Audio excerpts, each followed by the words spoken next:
And thus ends another showdown between Fairy Tale and the Dragon Gods. One of the Dragon Gods. Although it didn't really end the way we were expecting, with Celine portaling off to parts unknown, being chased by Suzaku. And it's really up in the air as to whether or not Suzaku ended up dying or passing out before he could finish her off, or if he managed to take her back to his guild in order for her flesh to be feasted upon by Diablos.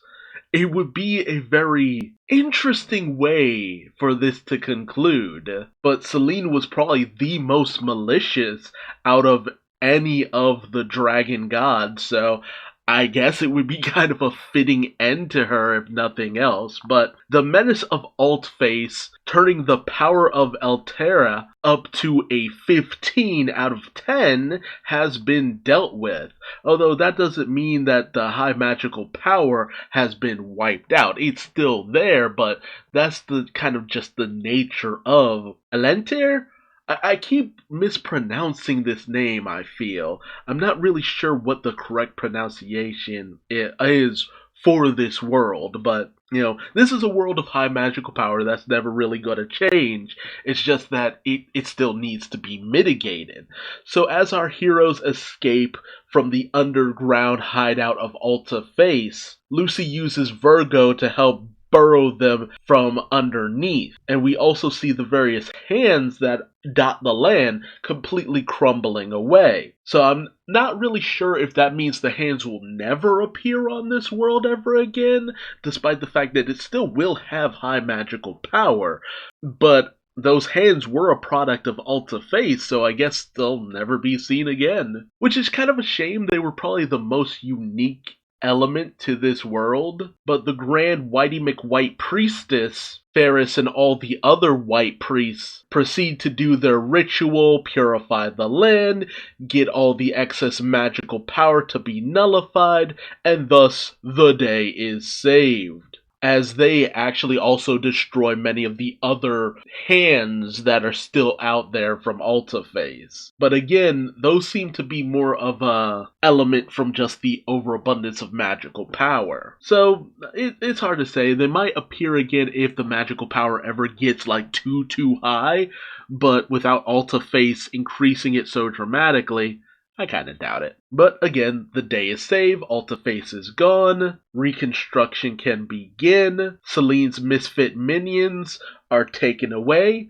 I also love that they really do follow that pattern. You have the pretty one, the big dumb one, and the one with weird powers. And so they end up being imprisoned for their involvement in the potential destruction of their world, which is to a certain degree a bit of a shame. They were actually some pretty fun characters, especially Mimi, who had this weird relationship going on with Lucy that I am actually legitimately kind of gonna miss. As odd as it probably is to say, I would have loved if at the very least Mimi joined Fairy Tale. It's been so long since they've had any form of a new member that I'm just like, I'm kind of jonesing for it. Why not go all in on the craziness? But of course there's a massive celebration. Natsu ends up destroying various different buildings that the people worked to restore. Gray got in trouble with the law because apparently streaking is even more of an offense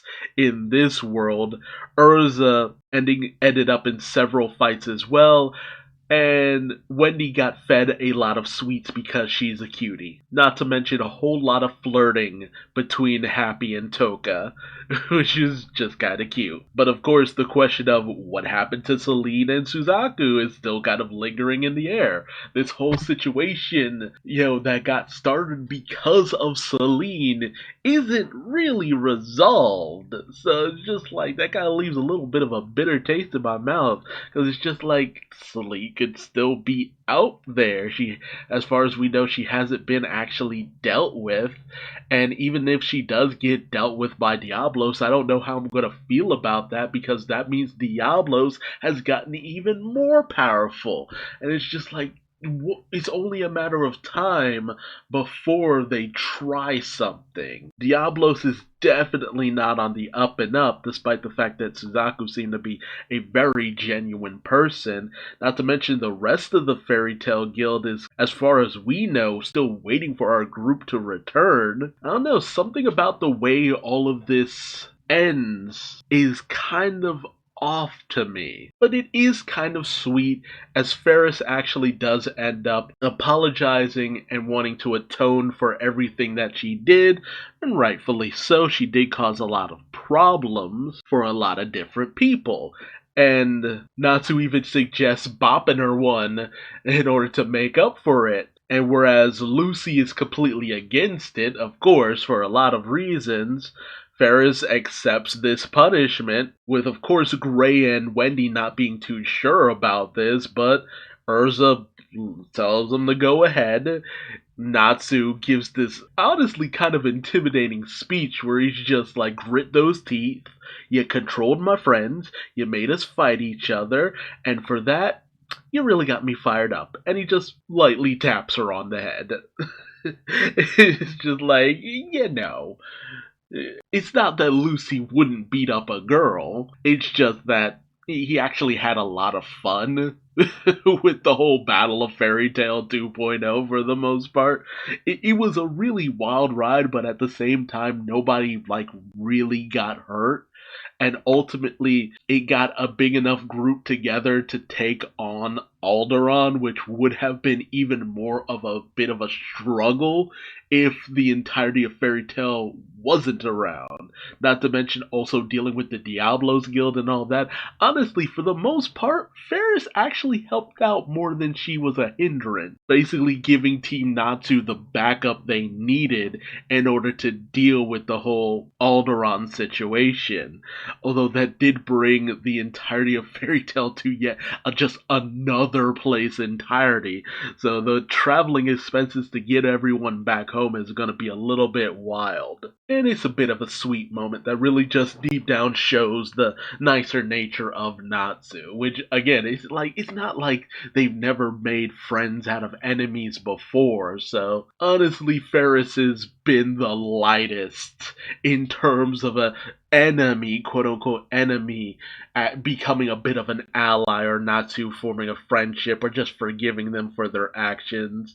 And even Ferris is just moved to tears because she just doesn't understand his rationality behind all of this. So while I'm still a little bit mixed on the way that this otherworld story kind of ended, it was still kind of fun. We got to see Daedalus again and got to peek in on how all of them are doing, especially after that time skip that happened. There was a good amount of time that just kind of passed that we never got to see how things were going in Daedalus. So honestly, if at most that's what we kind of really take away from this story arc, I'm actually pretty cool with it.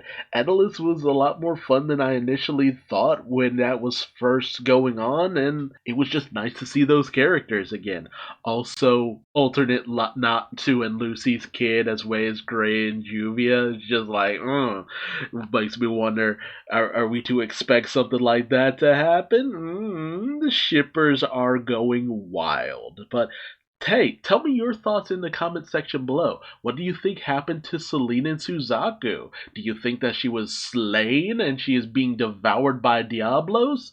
Can we expect to see her power exploited by that guild? Or do you think she's still out there someone plotting, planning, and scheming? I mean, she mostly operated out of this world, so it's hard to say if she would still end up being just an entity who is out there. And if this is the end of this whole story arc, would you be satisfied with all of this? I'm really interested to hear from you. Let me know your thoughts, feelings, and theories in the comment section below. If you like this video, please like, comment, subscribe, and hit the bell icon for notifications. And until next time, I've been Duuz-Diz-Din, and I will see you later. Bye-bye.